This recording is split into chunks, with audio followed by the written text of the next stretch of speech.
Hello and welcome to the Bullish Bears channel. I'm Jeremy and this is the watch list. Ordinarily we'd have Matthew Tuttle with us, but he's out sick today. He's not feeling so good. I blame allergies. We've got the great pollinating happening over here, and yeah, any black car is now a yellow car. That's just how it goes.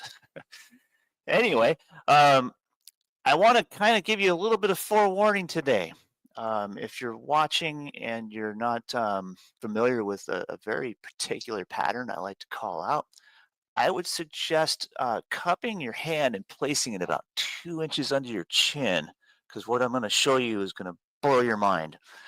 Um, the other day, when I was realizing that it was consolidation that we were seeing in the after hours and pre-market, and preemptively, this kind of thing will tend to have a broadening pattern followed by a contracting pattern. Where I'm going with this, it's a diamond pattern that took place overnight. And effectively, these tend to always precede volatility. And the mind blowing part is it was able to almost precisely outline the range of the expected move from the tariff volatility. That's pretty amazing to say. But let me show you this in steps. So, first, it was a matter of figuring out the pattern, and then you just simply draw it. It ends up looking pretty crazy. You get a lot of lines on here. Essentially, you have a bear channel and a regression line in the middle, and I split the difference between the angulars so that we get basically four zones within that channel that we can trade. Same with the bull channel. You find the regression, you find angular support, resistance. You're drawing a parallelogram. And effectively, for the day, it gave us our day trading targets very, very effectively, in fact. And we were able to spot the high, pick off the reversal, happened to be the top of the liquidity zone, and we traded right to the regression line. Session was over. We were all paid for the day. So now we go into the rest of the day. We're able to pick out about where we would likely finish off. Here's the middle move here. We expected to kind of at least get to the point where we started again. Whether it was going to be that the close or not, pretty irrelevant, but we knew it was likely to get there. Found that measure, and bam, went right back to the upper channel above regression. We had a whole bar in the close right to that quarter line. Beautiful, right? So then we get into this section of it, and after hours, it'll trade within these lines. But look how accurate we find angled support and resistance within that channel. We get the previous fib break here. We get a key pivot break here. We get bear targets and bull targets alike. Next day, we have the preliminary move all the way back in that channel. And then check this out. Reject. By the end of the previous day, we were saying we're likely to see about a 30-point range here. And damn if I wasn't almost dead on with that. I mean, that's pretty close to a 30-point sweep. But knowing these zones, and all I had to do was look left and line up this diamond.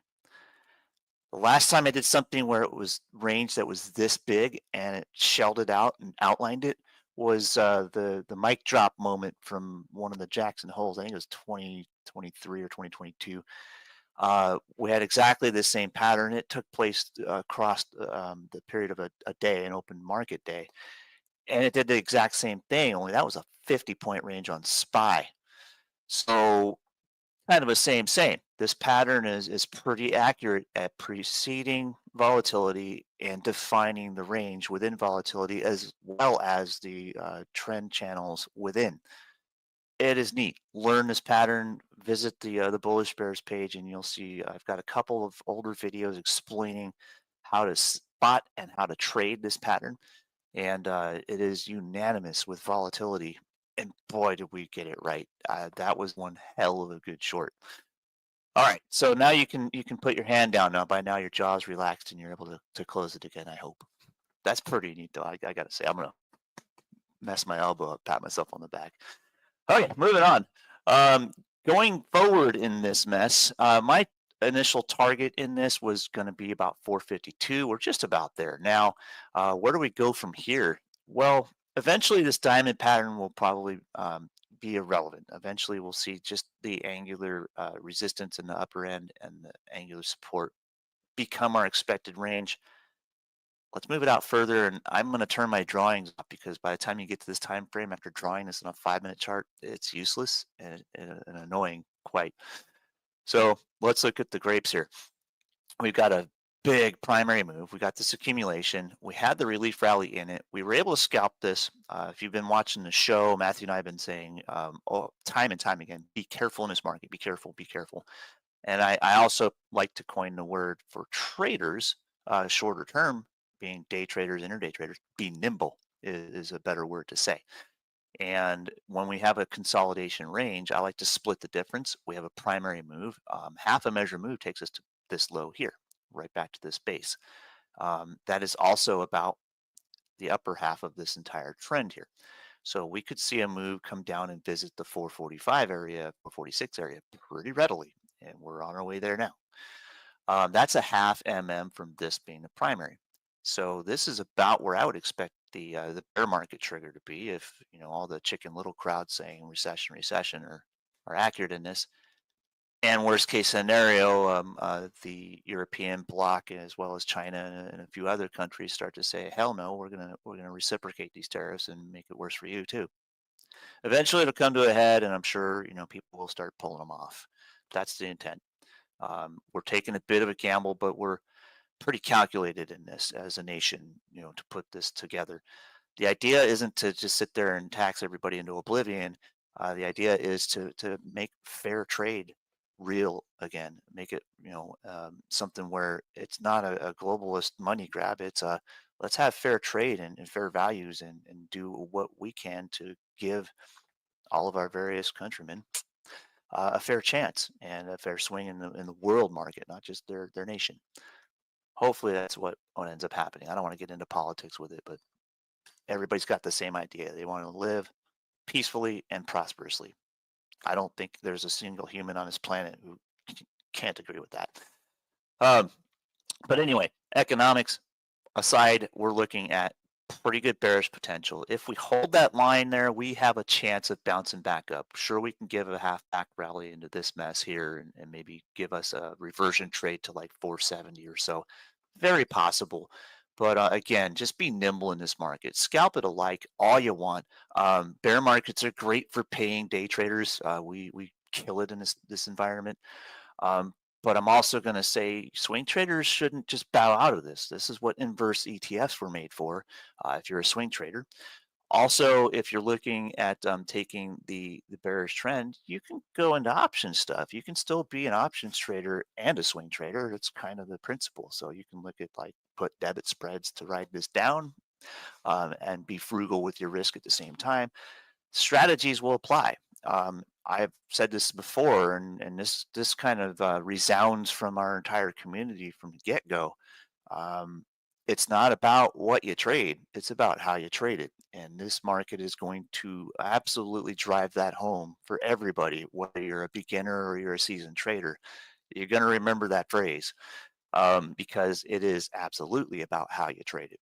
So you have plenty of options, and if you get into options trading, you have plenty of ways to mitigate your risk while taking advantage of the momentum in the market. So it's a win-win in that case. Inverse ETFs, they can be very favorable for your average trader who would rather not mess with options, and it can also be there for people who will mess with options. So take your pick. Let's take a look at one other metric here, and this is where I'm going to go with this, and then we'll get into some equities because we got some trade ideas. So let's look at TLT. Let me get my drawings back on here. So TLT, not AT&T, that's old news. Come on now. I think my L button's starting to fail on my keyboard. That's what's going on. Okay.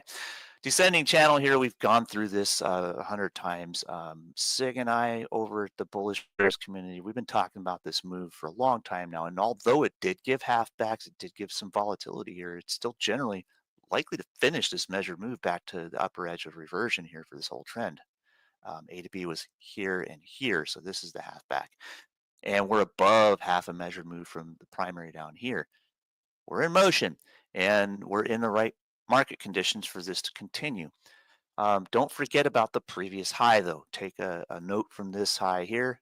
I would say the fib kind of falls right in line with that quarter mark, so about 93.40 for TLT to ride to.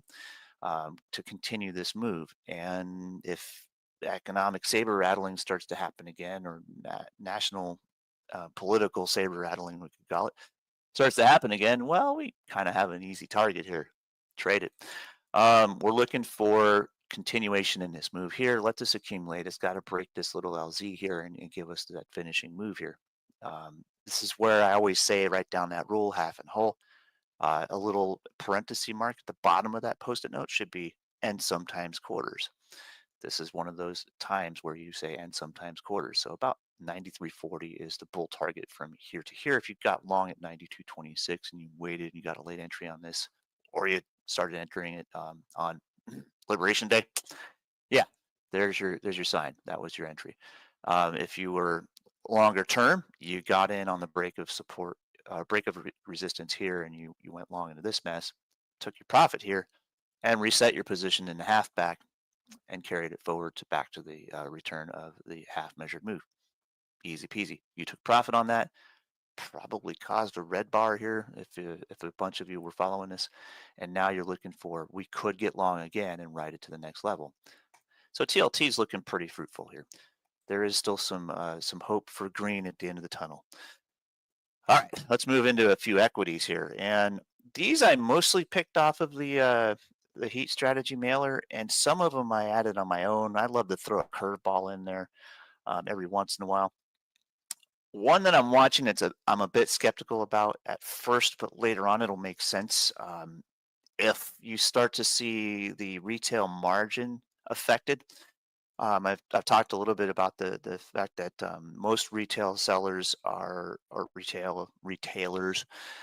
They have a specific target for their margin on profit. So when the prices of the goods that they're margining goes up, that percentage doesn't change, but the dollar amount within that percentage target increases considerably, brings more revenue to retailers. So focus on that. There's potential winners in that respect. And as prices go up on goods, so should the margin. It might hurt in the first part of it. I know Walmart's taking a big hit because now they've got to take all of their previous inventory that they were making X on, and then the cash flow from that, they got to go and replenish that inventory at a higher price. So they're going to take a hit in the first part of this, but once retail starts to move, that margin percentage is still going to be the same. They have to raise prices to the consumer. That's just how it works.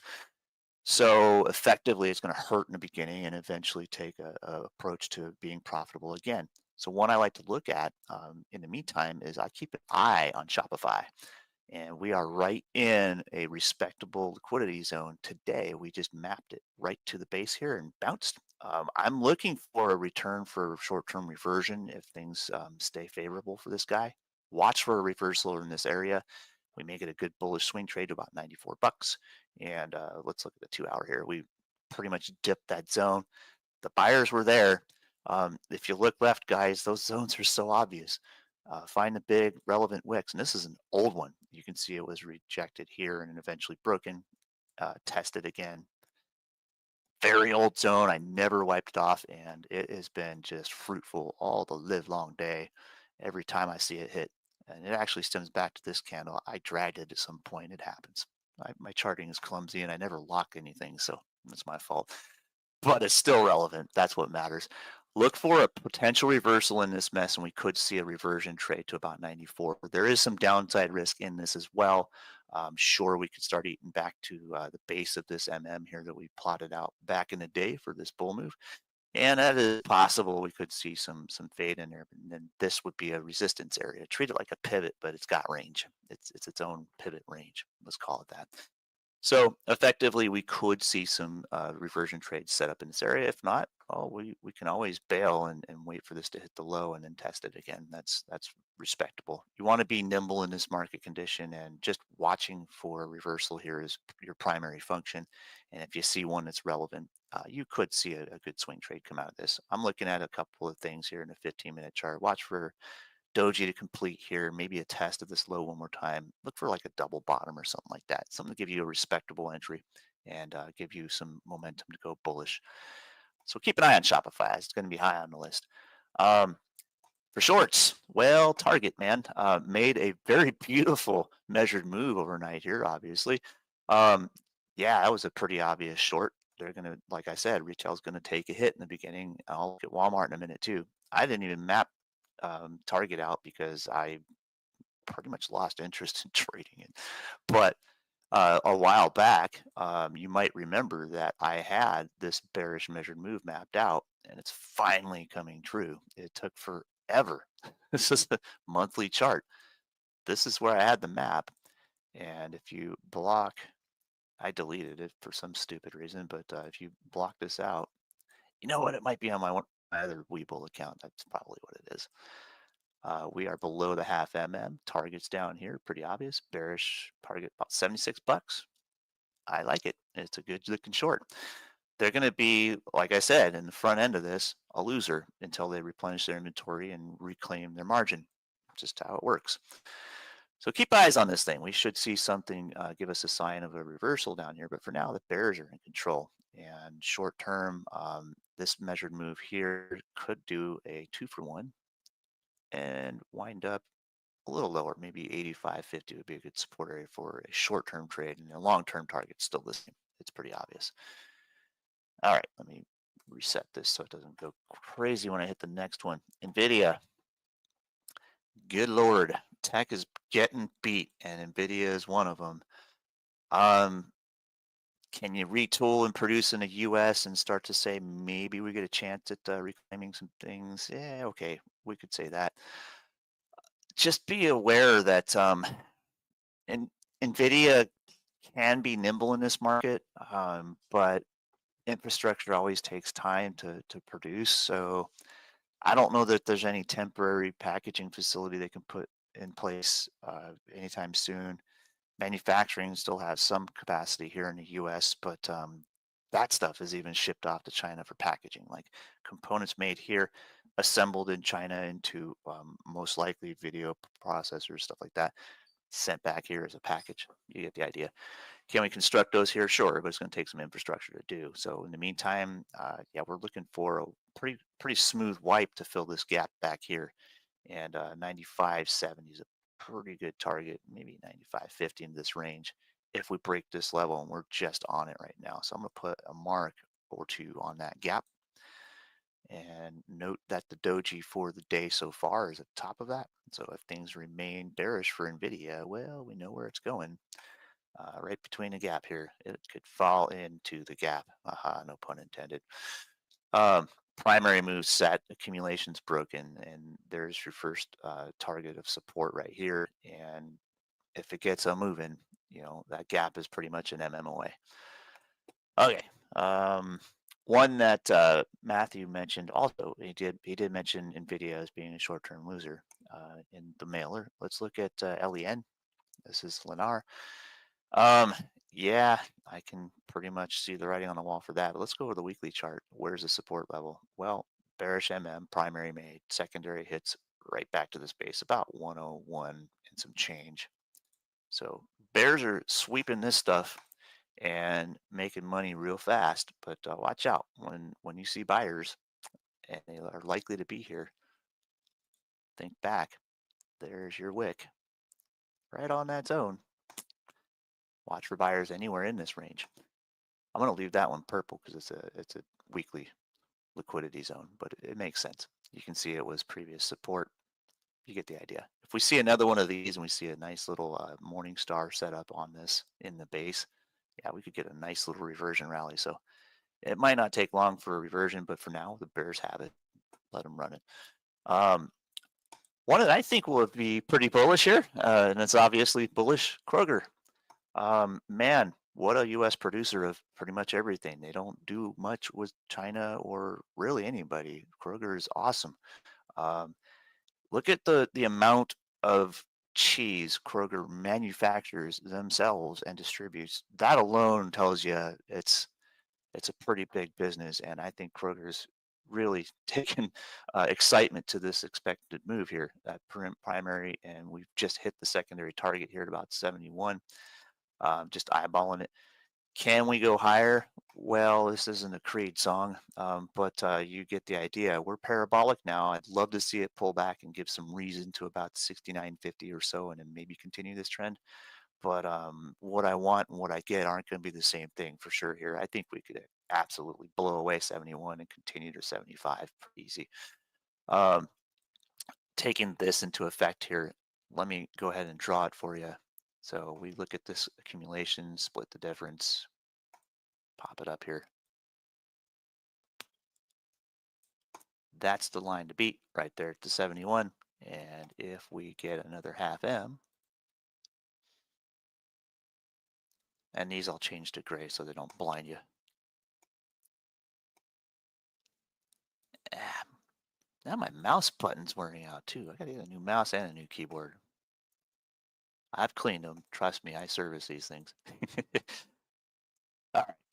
Da, da, da, da, da. Okay, so 76, 77 is about a half mm, and let's say 74 and some change is a quarter. So watch for the resistance level to break here between the two M's here. And we can pretty much see a trend form out of that, I think, very soon. And of course, watch the close today. If we reject this, we may pull back, give half this bar back and start accumulating and then continue to move up.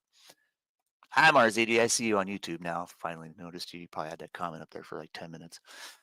Okay, let's move on to a couple others here. Um, Hershey is part of my mayonnaise index. Should I go through the mayonnaise index? I think I should. Let me go pop it up here. So I'm going to start with Hershey anyway, and we'll go from there. So short term pulled back, hit support. It's at the halfback level of the previous move. We've got that. Now we found some buyers in this range. Well, lo and behold, we didn't get a bearish measured move. And last week I was saying the mayonnaise index that I made from Hershey, CLM, and Unilever kind of started turning bullish last week. Well, Hershey's going to be the slower moving part of that. It doesn't have as many eggs in its production as mayonnaise does, obviously. So I call it the mayonnaise index because this is the test group, you would say, or the example in the group, whatever.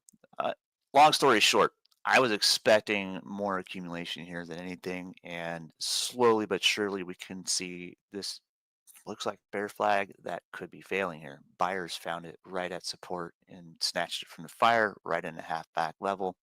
You get the idea. We may come up and break the resistance level here, but let's play high-low mean with this. So I'll draw it in three pivots. We'll just do it that way. So if you take this into effect here, um, we'll track this low, we'll track this high. Why didn't that line up? There we go. And the middle is right about there, pretty much where this wick is. Break this, we could fail the flag and test resistance. Break this here, and we start retracing this mess right here. Oop, I meant to do this. So we're looking fairly bullish in the short term.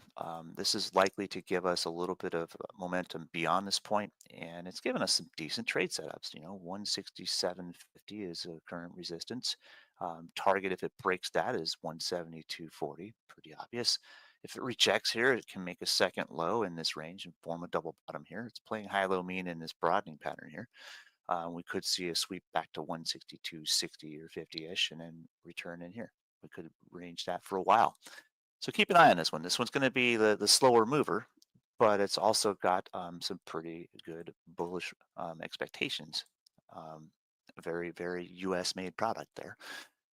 Let's go to Unilever. This is a European product or European owned company. A lot of it is made here and there and everywhere, but for now, well, remember that margin percentage. It's bullish. So let's go and have a little more respect for gaps here. And you can see this is a very choppy chart, hard to trade.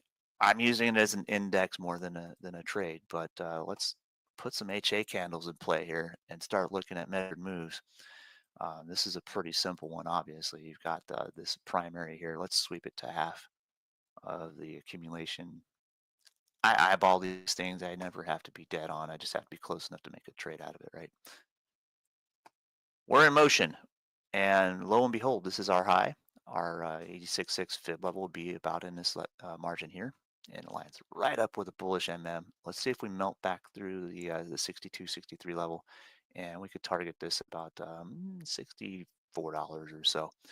That's a pretty reasonable bet there. And go back to regular candles. You can see that candles will give you range bars, and it's effectively, if you see the close of this bear bar up here at the top, where we had that little evening star reversal here, lines right up with our MM target. And I just eyeballed it, and I kill myself sometimes. um, Look for a move to finish out. We could see this probably accumulate in this range between the upper quarter and the top of this for a while. Um, Pretty good trade so far. Let's look at my other favorite, and this one is kind of treading water at this moment because I- we can use it as the egg index.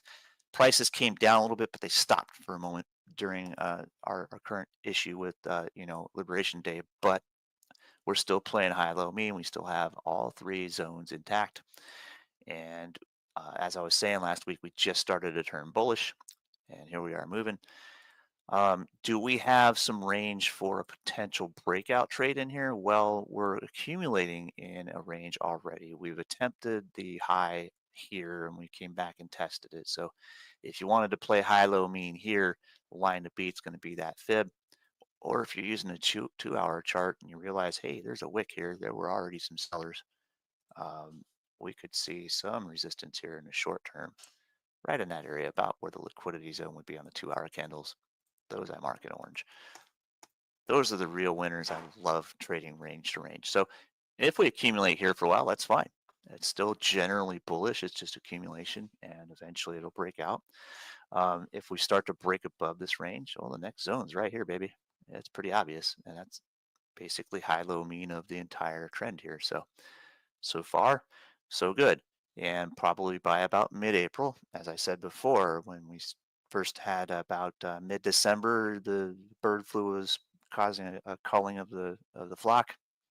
Takes about a good amount of time to get those birds into production again, even with hormones. Now we're going to start to see some supply come into the market, and supply with lower prices means demand will meet it. Absolutely, everybody loves eggs. Lots of products use eggs. You get the idea. We're likely to find a nice swing out of this to about 98 and some change, maybe even hit the $100 bill here at the top of the zone, short term, and then long term. We could see things return to the fib high up here. This is the 73.6 or 76.3. I never get that number right, but it's obvious there's a liquidity zone here. Look for some profit taking in that range and so forth. This could be a trade idea for a slow moving swing trade. I'm using it as an index. I've taken a couple trades in the volatility here, but I'm flat on this for now. I might take a swing again if it breaks this level and starts to trend up to this level. Pretty obvious reversion trade setup. So bear with me on my mayonnaise index idea, but it seems to be holding water so far. And it's just three equities. I love it. Let's go back into the rest of the day here. Should we look at auto parts? I have a friend who has a pretty large 401k investment in advanced auto parts. Hopefully, she's getting some relief now because my God, if she still has her original 401k position, dude, I was talking to her about it when it was here. That was a very substantial amount of money, and it's not. I mean, it's still substantial, but it's like quite the haircut. Can we see some reversion here? Well, certainly. Same thing as retail. Auto parts tend to move a little faster, especially in an economy where your vehicle prices are going to shoot up with the tariff stuff. Of course, people are going to be more inclined to maintain their old clunkers, so to speak, or their older cars, and that's fine. I don't drive any new cars. All of my cars are used and old, but I come from a mechanical background, so I actually save a fortune doing that because I don't have to pay thousands to fix things. I do it myself. So in that respect, I do have an advantage personally in this, and I'd still care to own a new car. I love my old cars. They're reliable, fun to drive, dependable, and if they're destroyed, they're just cars. Bother me as long as the people inside are safe. Modern cars put pressure on the market. A lot of people will of course, be affected by the cost of maintaining an older car in a very dramatic way. And weighing the difference says you can either buy a new car every once in a while and have something where you don't have to worry about those expensive repairs as much.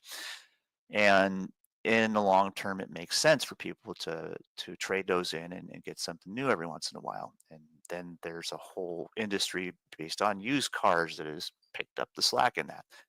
So in the meantime, I think the winners eventually in the long run will be the automotive parts houses because a lot of that maintenance still has to happen, even though the cost of parts is going to go up. You can see, I mean, they're going to have to reinvest in their inventory changes. Sure, they're going to eat a short-term higher cost to procure goods to sell. The margin is the same. And if you ever have been inside of the parts business, there's two different price brackets. One is for shops and the other is for retail. And I don't want to give inside information on that and be accused of inside trading on it because I don't even trade this. But I know that the margin is quite large between shops and retail customers through the door. However, the markup is usually taken by the shop. So they'll go and put those parts on the invoice pretty close to what retail would be on it, even though they procured it at a lower cost. Everybody's got to make a little profit in this, and I understand that. That's just business. But when you think about the way the margin has to move in the front line, auto parts stores don't get nearly as much foot traffic through the doors as they do shipping to different shops in the area working on cars. Again, not everybody's me buying their own parts. You get the idea. In the short term, I expect accumulation, but in the midterm and the long term, I think we're going to see a potential for a pretty nice reversion trade in this, and that's why I got the key pivots marked out here. These are old lines here. I don't need to really mess with those that much, although I will pay attention to that liquidity zone I just deleted. Ha, it's right there on a key wick. How about that? That's a daily, so I'll leave it purple. What I'm expecting to see here is a test of support, which we just accumulated to this morning at about 36.75 for this particular equity. And we should see this continue to hold that level if it's going to follow through. If things work out, whether the other countries reciprocate our tariffs and we get into a political pissing match or not, doesn't matter. The whole point is key areas are pretty obvious in the chart, and we're just here to trade people. We're not here to talk politics, but I think we could see some support here. Let's see if they pick up the slack here and rotate inventory fast enough to meet that margin. Again, the price of the parts increase, the margin stays the same, and profit will produce a lot more revenue to flow into the company. So watch for a bullish move here. It's got a break resistance of about $40 here, 39, $40, and then get into a trend here. It can fail. This is a very news risk market. Who the heck knows what's going to happen next with the tariffs? There may be some other players in here that we're not quite seeing yet. In the short term, pay attention to this zone. If it holds and starts to trend, cool. We can be bulls, but there is some downside risk to this. Look at the monthly chart. These lows back here are still relevant. Can we hit $25 a share? It's possible if something really goes wrong in this industry, but for now, that's one nice looking double bottom at an expected target. If things turn here, we're in good shape. So this is potentially one hell of a reversion trade. And, from about 37 here, if we hold this range extending to the first reversion target of 50.70, I kind of like that number, guys. Pretty nice. And then up here to about $60. Yeah, I'll take a almost 100% return over time. Why not? Keep an eye on it. I think you're going to be very interested to take a contrarian approach and take some opportunity in this should this hold this level and start to trend. So this will be a very long-term thing. But if you're a long-term type of trader or beginner or a buy and hold investor, this is going to be interesting to you. Okay, moving on. Apple, that was the only flash of green for a while, but now look what we got. I love these descending trends. They often, gosh, you could call it the swan formation, like you have the neck breaking over here and the beak pointed down, the big beautiful bird behind it, whatever. We can call it geometric shape, whatever the hell we want. But the idea is this is a channel, and we know where the reversion line is, and it is a floating target for reversion trades, or not reversion line, regression line for reversion trades, whatever. I want to mark it out. And typically when they hit a base, they tend to reverse. Well, we've had our share of bullish momentum. We did break out of the 1.5 or half measured move here, rejected here, it came back. I think we should hold this level down here at 194.60, but trend wise, it should slowly get there. If it drops there with the wick, expect a very quick set of buyers to be found there. Let me go to a daily chart and mark out where that liquidity is likely to be. You could see it on a weekly chart too, but it's the same wick, this guy here. And it's right into a let's go for half a measured move back type of situation. So Apple could still get interesting in this.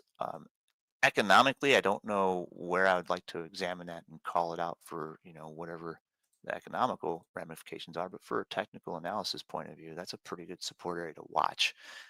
Bearish in the meantime, and that's about a half down if you take this as your primary. Okay, well, it's gap down this morning, obviously. So where are we going to see the next part of this situation evolve? Well, right down here in the liquidity zone where we're likely to find some buyers. So let the shorts have it for now. Be aware of the angular support here. It's base of the channel right here where we're seeing a flash of green. There's some covering happen. I don't think there's any new money popping in to chase this very much. Sure, it can go in and give a dead cat bounce back to give half of this back and maybe see a swing to 207, possibly. If it gets there too fast, though, watch out because liquidity will sweep that and the bears will sell that and run it right back down to support and or break support and finish a measured move to that bearish target. But boy, what an overnight hit. Holy smokes. Um, how many products are coming across the water and being affected by this tariff news? Well, folks, it's a lot. Apple, I think, is going to eventually recover and eventually give us a nice, interesting trade. But for now, keep an eye on this level right down here. If we see this continue to be bearish, or if we see some liquidity get grabbed, watch for the next few weeks to slowly grind it down to here, hopefully, and then reverse. If it goes really quickly, well, we get a very fast reversion trade. So watch Apple for volatility more than anything. And everybody's realizing that this is a bit of a gamble for our nation to put these tariffs in place in the first place. But the idea is if other countries cave and say, hey, you know what, you're right, we shouldn't be beating each other up like this. Let's make a deal and provide smooth relations as far as global trade goes. The whole complaint is that people are tariffing our exports at a rate that is much higher than the tariffs that we're putting on their exports. So the whole argument is it's not fair. And when you say, not fair on the playground, and the authority comes in and says, hey, wait a minute here, we've got to work this out. You guys can't be fighting here. You get the idea. When everybody starts getting along, then the swing set starts to really be a happy place again. Here we are. Watch out. We're going to see some nice volatility in the short run, but I think we're going to have opportunity in the short run as well. And I think if there's a chance in hell that China caves on this and we start to see those goods flow back in with a even reduced tariff tax on it, I like the idea of being bullish on Apple, and it's a company you definitely want to own eventually. Reversion target, a nice $20 sweep that puts some serious profit in the options market. So I'm going to start looking at some debit spreads in that area as soon as I spot the reversal here. Can it go lower? Yes. But if it makes a nice reversion trade, that's a pretty badass target. I like it. Another monster in the mix here. In the short term, going to take a hit again, and long term probably see some bullish momentum. Let's have a look at Amazon. Uh, wasn't as noted as the Apple move here. I mean, overnight it's a bit of a drop, sure, but we're right back to the middle again, about 178, 179. Let's look at the weekly charts. You can see this. This is a very long, trusted trend that eventually broke down here. So I dropped the angular on that, but the measured moves were just beautiful in this thing, right? Um, We could see this turn into, on a weekly chart, a giant head and shoulders and then slowly, melt into recession. And, maybe by next year, we could see some bounce and reversion on this. But this is Amazon we're talking about, guys. Um, if anybody can be nimble still in the retail market, it certainly is Amazon. Um, sure, the consumer is stressed right now, but we're essentially putting a lot of pressure on the Fed to drop rates, give some debt relief. Maybe the consumer bounces back, and then again, retail starts moving, so do jobs. Consumer gets a bit of a recharge in this. So kind of keep an eye on those metrics and realize that, like it or not, people still order quite a bit of stuff from Amazon. That I use it to provide even some of the staples in my house that ordinarily I'd go and get at Costco. I can find them comparable on Amazon, and I don't have to go get them. I'm not the only guy who thinks like that. So let's say that maybe we find some support here and things relief a little bit in the tariff market. Well, again, nice reversion trades. We could get a nice $10, $20 move out of this off the floor here if things happen sooner. If not, sure, it can be bearish for a while. It can be a recession trend. Okay. But let's wait and see. This is a key level. In fact, I'm going to mark that in white because it is a little bit more important to pay attention to. If we hold this level and we start to bounce back up, well, we got lots of reversion trades right back to half of this guy here. You can see the a left shoulder would be relevant here. Head, right shoulder can be there. This was too soon in the trend to be a shoulder, so to speak. You usually got to find a low first and then come back to the high. If you're using simple geometric shapes, fine. But if you're a scalper and you combine the skills of a swing trader and a scalper, you realize it doesn't have to hit this. Just half of it is fine. Half is always the key metric here, half and whole. That's about half of the entire expected trend too. It's between moves. Why not? Let's look for a reversal here, and we'll probably keep an eye on this and see if we can get into a nice reversion trade setup on this. Don't be panicking just yet. It's still got some room. Um, did I mention Dollar General? I mentioned it in my live stream this morning. I'm going to come back to it now. Dollar General again. I don't remember if I mentioned it in the show here. I got halfway up the list from the bottom. I think I stopped at Hershey. Okay. So we're looking at liquidity zone here, pretty obvious on the daily chart.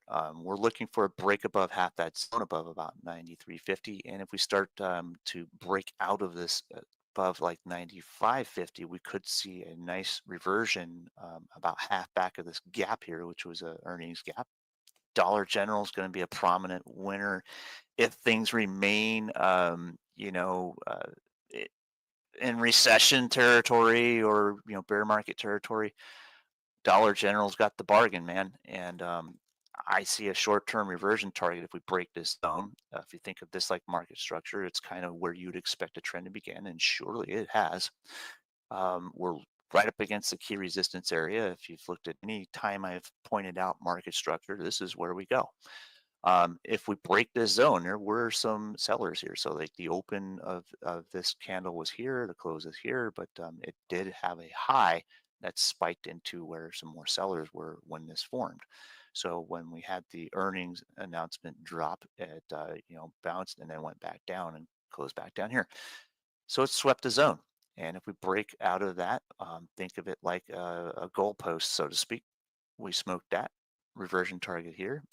Long term, if things remain, doomy gloomy in the economy, we could see a fib return 120. We could even see a full reversion to 150 out of this. Long term, speculatively, that's half the trend back. These are some old line fibs here that we were trading in this session leading up to that high. Not saying it's going to return though; those are way out of the money. In fact, probably not even likely to get to here anytime soon. But in the meantime, we've got some reversion trades in the short term we can take advantage of first. If things remain bearish for quite a while, this is the reversion target that I would be focused on for a swing in this. So if I was to take an options position on this, I'd be looking like 6, 8 months out into some debit spreads. Maybe split this range here, split this range here, give it a 5, 10, $15 wide, whatever. Debit spreads would be appropriate in this. Um, As far as the rest of the metrics in this chart go, this is also the end of a descending trend. Of course, we can see it was broadening, a big old megaphone all the way down, and regression line would be right about here. This is where the angular broke. This is where the trend started, and this is where the limit for resistance would be. And of course, we can get a little bit more than half of this big red bar beast looking thing here back. Pretty easy targets. So stay tuned to Dollar General. If things remain, doomy gloomy in the economy, they'll prevail. The consumer's got to go to the path of least resistance if they're being pressured. And we're at about half that LZ right now, and it's threatening to break it. We were talking about this, and as far as day traders go, we're targeting here if we break here. As far as swing traders go, if we break here, we'd like to see a trend off of this and continue the reversion.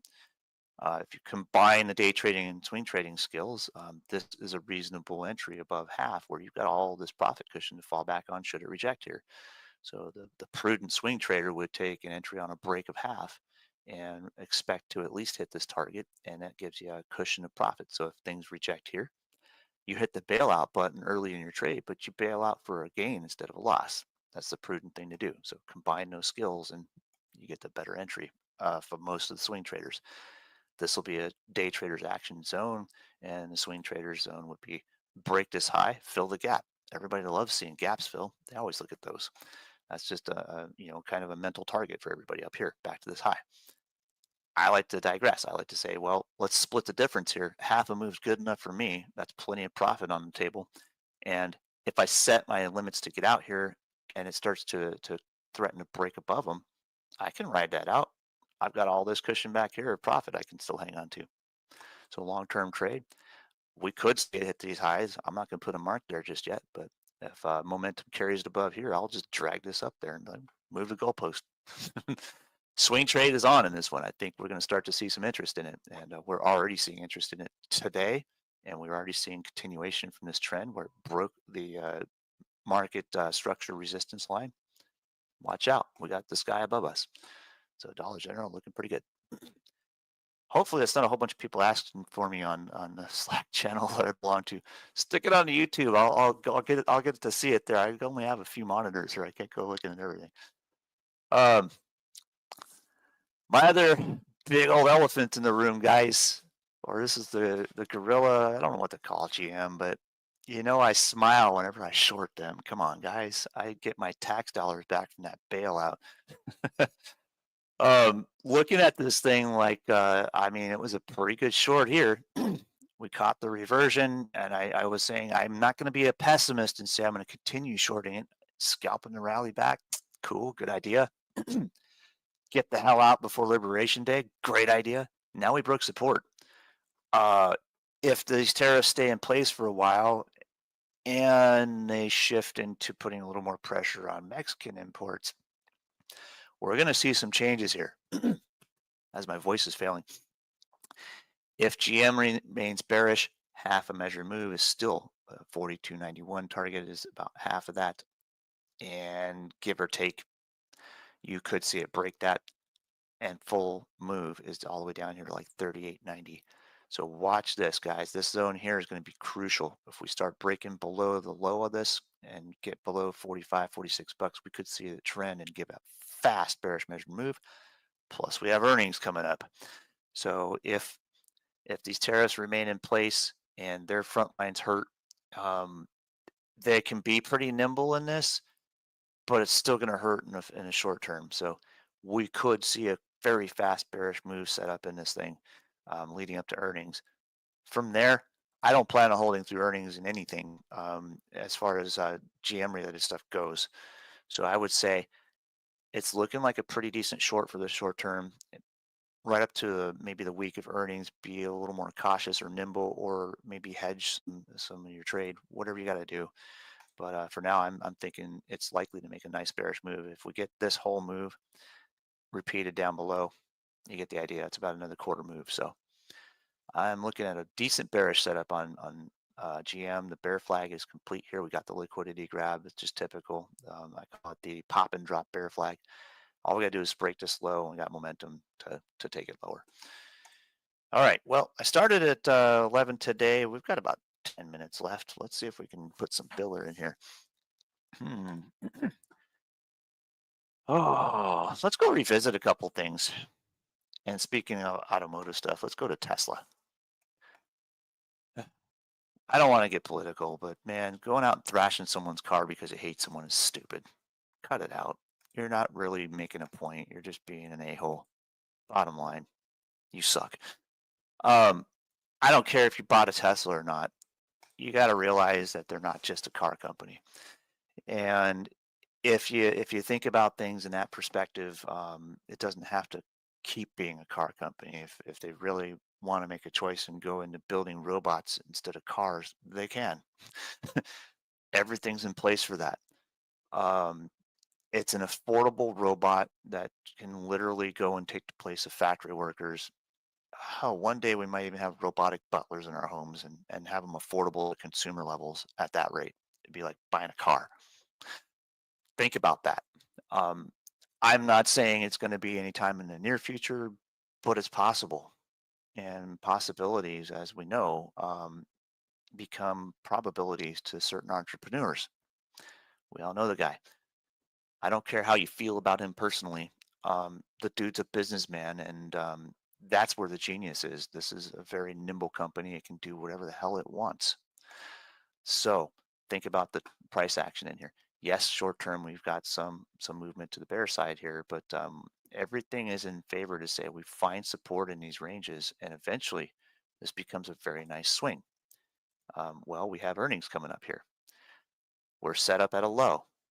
And there's some things that could mark out the other fact that this is a domestically produced product, the products they do sell, the car company side of it. If that earnings call comes out anything like the one that I really took advantage of not so many years ago and scalped a very, very low risk options position into a 2,400% plus return, and that was a debit spread, I might be inclined to put that on again. Where's my target? It's right in front of me, obvious as I can see. 340, right at the top of our measured move is about where that reversion target would be. That's just a reversion. So if earnings starts to scrape into a nice bull trend, that's where it's going, folks. So keep an eye on what kind of data can be eked out of Tesla in general before the earnings, and figure out if you can find a prudent low risk options position to throw a few dollars into. I'm certainly going to be looking at one. I wouldn't say buy or sell, but in general, this is kind of an MO of this company. Things look bad, they look horrible, and then behind the scenes, you're missing a whole bunch, and it has opportunity. Sure, that plan can fail, and I tend to take a very, very low risk tolerance into trades like this. I'm talking $5 wide spreads traded at 4 cents or less. It's not what you trade; it's how you trade it. So if it makes a nice reversion and those spreads are cheap enough in the short term, maybe go a little bit beyond the earnings, maybe a week or two. Let's say, May 15th. I would maybe say June would be better. Look for June expiration. Look in this range. It can extend higher, sure, but we could find one of those lotto plays that really, really stands out. I like it. I'm gonna wait a little bit longer to see if it finds that bottom again, but I'm gonna start looking about now. And if I win a lot. If I lose a very, very, very little. I mean, I'm gonna be looking for those spreads. If I find one, I will post it all over our socials and show you. If you want the trade idea, it's yours. But I'm not a financial advisor. This is just an idea, and you're the one who acts on that, not me. Thank you. Anyway, keep an eye on Tesla. Don't look away. Don't blink. A couple other things we want to revisit. PLTR. I'm kind of ideally looking at the fact that our bearish reversion target has been nailed. It's still got room to test it again, but again, we're also paying attention to the fact that we're playing high, low, mid here. My voice is failing, damn it. It's allergy season. It's a great pollinating. We could sweep this low one more time. It is possible. I kind of look at this like, yes, it does have a bit of a bearish feel to it, but If we break back in above this previous resistance here, this pattern that looks bearish can fail. Apply the 60-40 rule anytime you see any kind of pattern here. Like here, we had a reversal up here and it broke, it made its target and then some. And now we're back to resistance, back to support. We're right up against resistance again. And this is half back of this whole trend here. So, I mean, yes, the tariff news crushed it, but it bounced back. It found liquidity here. There's some buyers in here, people interested in this one. Can we say that if we break 85, 86 bucks, that we got a pretty good shot of at least reverting this trend? So maybe I make a new line right about here, and it's half the block. So let's kind of look for this break resistance, and there's two of them. There's a fib resistance here. There's a obvious block resistance here, and then target if things remain bullish. Yeah, about 92 bucks. Very possible. It can also reject and come down and hit $75. So on the fence with this one, but it'll be a nice nimble setup for day traders and maybe intraday swing traders as well in the short term. Long term, we don't know. I mean, this is still kind of looking a lot like a point where we could see this melt down and do a market structure thing and start finding these lows again. That is possible. This could be just a stage of a relief rally within a capitalization that takes a long time to play out. So mid-June, we could even see it go down here. It's possible. A lot of this stuff gets eaten, but that's market structure. Not every company follows it. And if you look, it's done that before.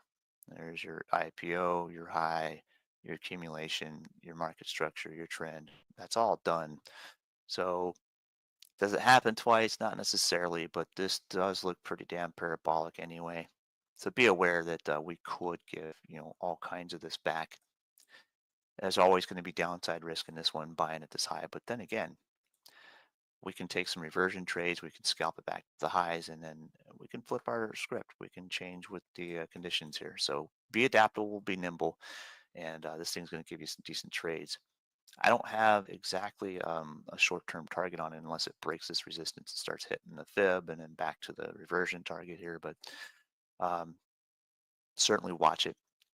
Keep an eye on those levels. If this, then that. It gives you a plan. If it rejects, well, take the other side. Go short or go into debit spreads in the put side. Whatever you got to do. Um, do I want to look at NVO? I'll glance at it. Come on. I don't like this anymore. It's not looking so hot. And, there's your market structure thing. Capitalization, bad news bears.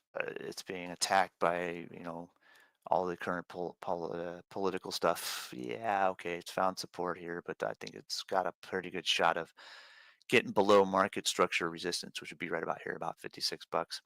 It's on the way, guys. Capitalization's been running on this thing. Is it a good trade? Would I short it here?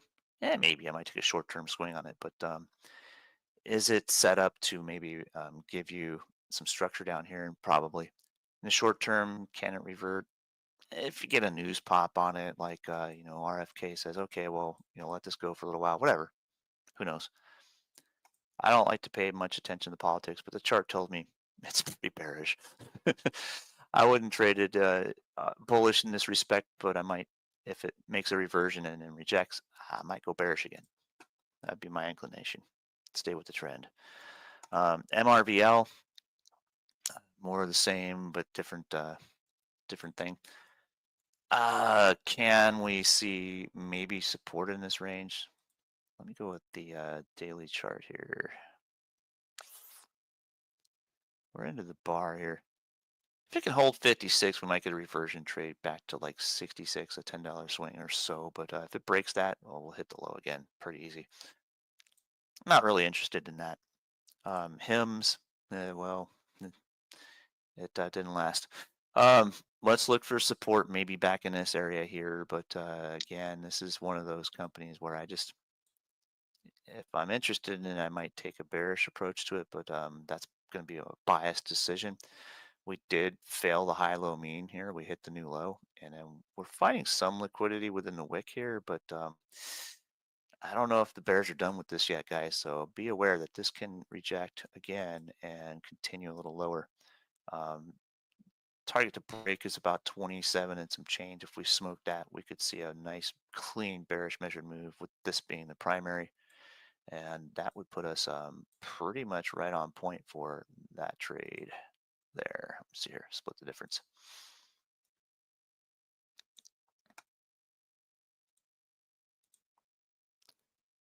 And don't forget half. Always remember half. Can bear with me on my drawings. Okay, so we could see this. It did reject resistance here. It did reject the mean of the range in the consolidation point. So it's looking like all we got to do is get through the quarter level here, this support here, and then we got a reversion target and a bearish measured move is possible. So we could have a decent bearish setup here after all. It's slow, it's grindy, but it makes some decent trades. Last but not least, let me go into, well, the great equalizer. Baba. I was in a little bit of disagreement. Once we were thinking it might be bullish here, I was looking at this as the red line. It failed that. It sure did smoke it. Um, can we be bearish back to reversion here around 117, 118? Very, very probable. Can we say that maybe we get back into a little bit of an extension on that, hit like 107, 108? Yes, very likely to give half this trend back. But right around there, I might say there might be a potential for a reversal. So for now, I'm thinking more of a bearish effect on this. If we reject this key pivot here, I guess I'll turn that one purple and the other one red. Let's switch them.